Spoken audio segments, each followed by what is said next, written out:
Bien, disons que pour ce projet-là, le but, effectivement, l'objectif global du projet que porte la LDL est de contribuer à l'appropriation par les OSC et les autorités compétentes de l'étude critique et comparative du cadre juridique relatif aux organisations de la société civile. Ça, c'est l'objectif global qui est assigné à ce projet.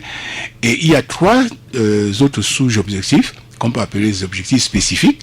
Il s'agit en fait concrètement de quoi? De partager les informations et mobiliser les acteurs sur les résultats des études relatives au cadre juridique et au système financier.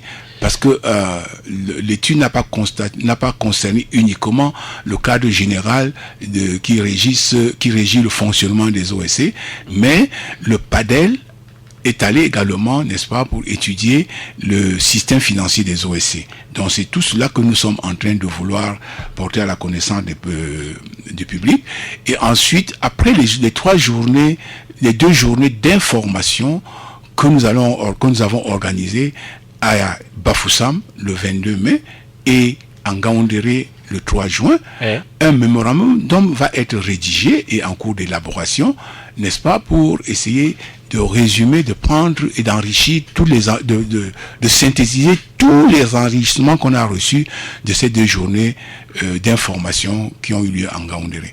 C'est à l'issue de cela que nous allons faire la synthèse sur quel point la société civile, n'est-ce pas, va porter son regard. Oui, justement, Christian, si on est aujourd'hui en train de parler d'un plaidoyer pour l'amélioration, il faudrait comprendre que dans cette loi de 90, il y a des bons et des mauvais points. Donc, il y a une certaine confusion et le plaidoyer vise à amener les pouvoirs publics, bref, les décideurs, à revoir cette loi de 90.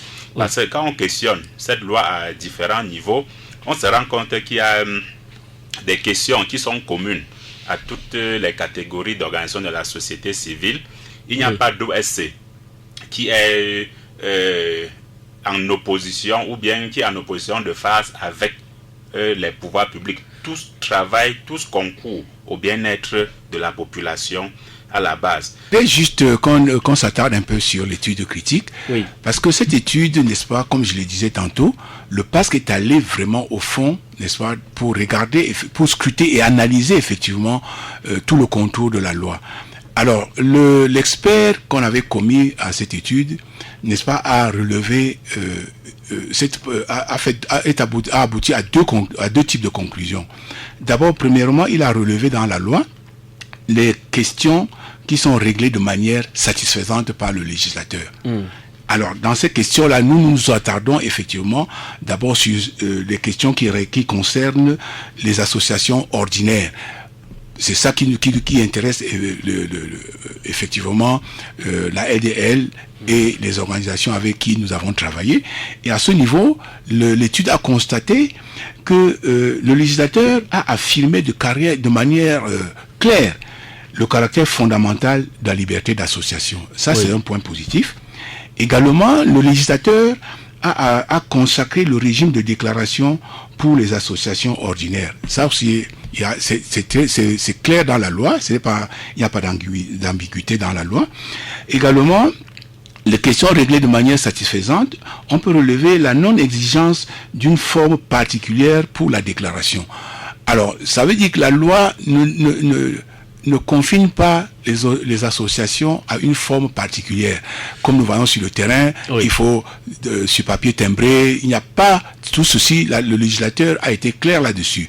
Donc il n'y a pas de fonds à payer, il n'y a pas de timbre à payer pour faire une déclaration de manifestation, d'association. Ce sont les bons points. Oui, ça ce sont les bons points. Que ce soit les organisations de la société civile communément appelées OSC ou les ONG, toutes sont d'utilité publique du moment où elles travaillent à accompagner les pouvoirs publics.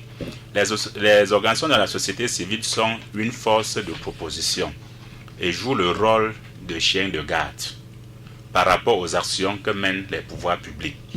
Les ONG également sont presque dans le même sillage en termes d'activités menées, à la seule différence que les organisations de la société civile ne bénéficient d'aucune subvention des pouvoirs publics, bien que menant des actions d'utilité publique. Bon, maintenant, la question qu'on se pose, est-ce que les critères sont clairs pour qu'une organisation de la société civile bénéficie du statut d'organisation non gouvernementale? Parce que dans le contexte camerounais, on s'est rendu compte que les critères ne sont pas clairs. Donc, l'étude qui a été menée sur le terrain a travaillé pour apporter des propositions concrètes.